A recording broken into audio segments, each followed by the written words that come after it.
Welcome to the Hidden Corners, where truth and terror collide. Discover a realm where the lines between the living and the supernatural blur, as you embark on a journey to the paranormal and visit the mysterious hidden corners of your mind.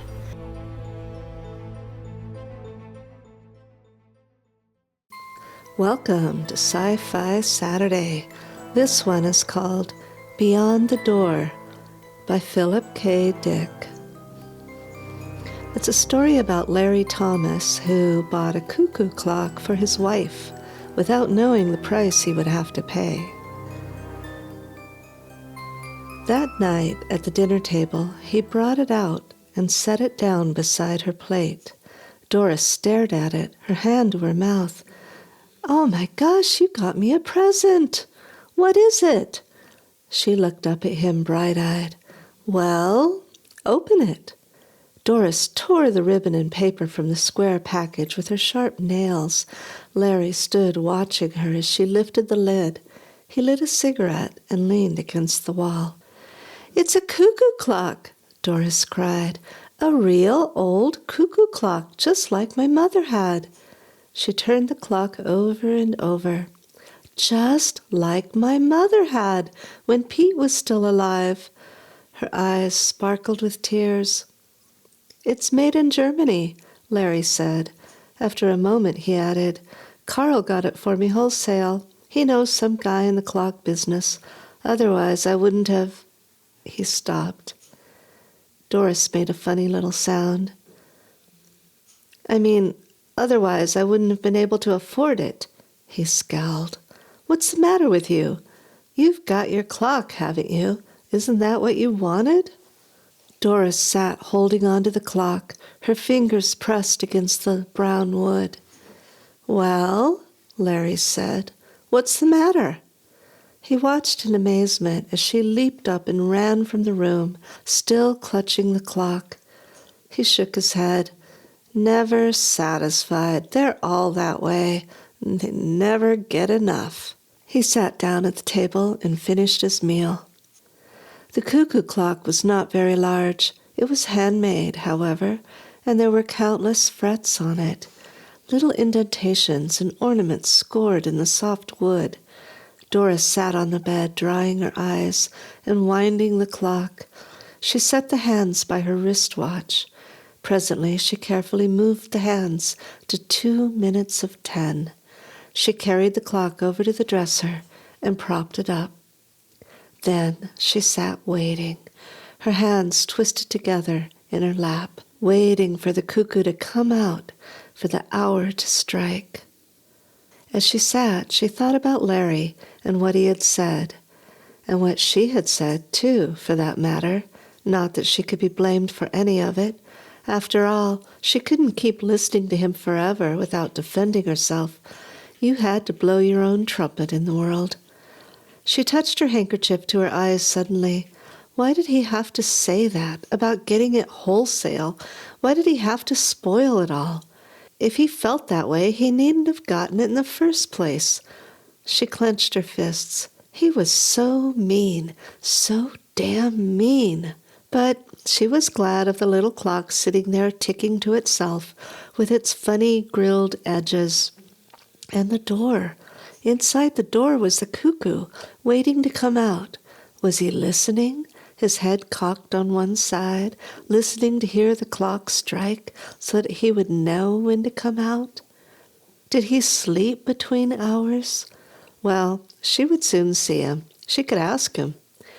And she would show the clock to Bob. He would love it. Bob loved old things, even old stamps and buttons. He liked to go with her to the stores. Of course, it was a little awkward, but Larry had been staying at the office so much, and that helped. If only Larry didn't call up sometimes to... There was a whir. The clock shuddered, and all at once the door opened. The cuckoo came out, sliding swiftly. He paused and looked around solemnly, scrutinizing her, the room, the furniture. It was the first time he had seen her, she realized, smiling to herself in pleasure. She stood up, coming toward him shyly. "Go on," she said. "I'm waiting." The cuckoo opened his bill. He whirred and chirped, quickly, rhythmically. Then, after a moment of contemplation, he retired, and the door snapped shut. She was delighted. She clapped her hands and spun in a little circle. He was marvelous, perfect.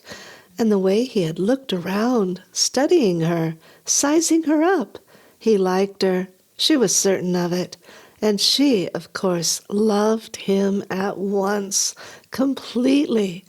He was just what she had hoped would come out of the little door. Doris went to the clock. She bent over the little door, her lips close to the wood. "Do you hear me?" she whispered. "I think you're the most wonderful cuckoo in the world." She paused, embarrassed. "I hope you'll like it here." Then she went down the stairs again, slowly, her head held high.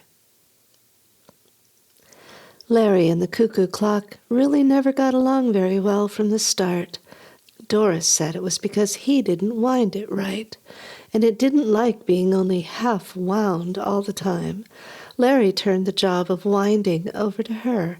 The cuckoo came out every quarter hour and ran the spring down without remorse, and someone had to be ever after it, winding it up again. Doris did her best, but she forgot a good deal of the time.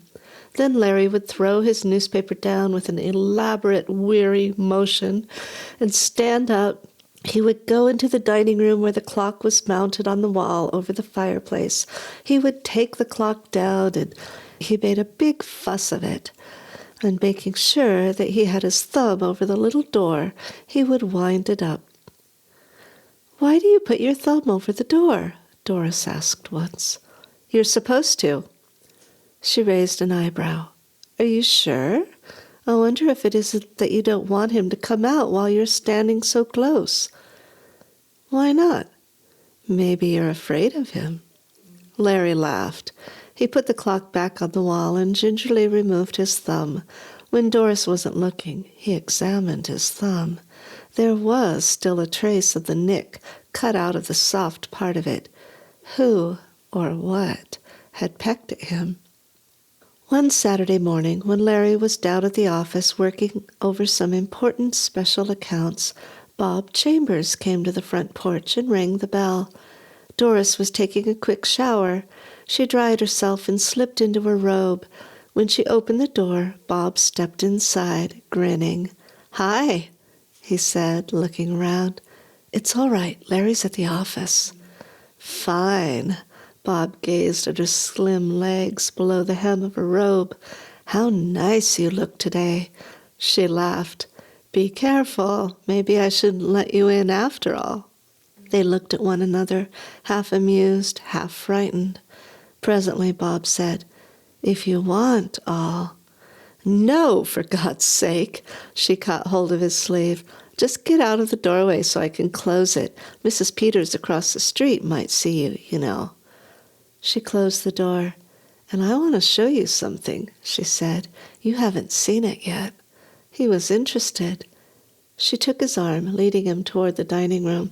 "You'll love it, Bobby." She stopped, wide-eyed. "I hope you will.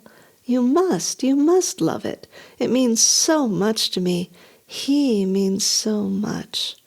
"He?" Bob frowned. "Who is he?" Doris laughed. "You're jealous. Come on." A moment later, they stood before the clock, looking up at it. "He'll come out in a few minutes. Wait until you see him. I know you two will get along just fine." "What does Larry think of him?" "They don't like each other. Sometimes when Larry's here, he won't come out. Larry gets mad if he doesn't come out on time. He always says he's been robbed, even if he didn't get it wholesale." She brightened. "But I know he won't come out because he doesn't like Larry. When I'm here alone, he comes right out for me every 15 minutes, even though he really only has to come out on the hour." She gazed up at the clock. "He comes out for me because he wants to. We talk. I tell him things Of course, I'd like to have him upstairs in my room, but it wouldn't be right. There was the sound of footsteps on the front porch. They looked at each other, horrified. Larry pushed the front door open, grunting. He set his briefcase down and took off his hat. Then he saw Bob for the first time. "Well, Chambers, I'll be damned." His eyes narrowed. "What are you doing here?"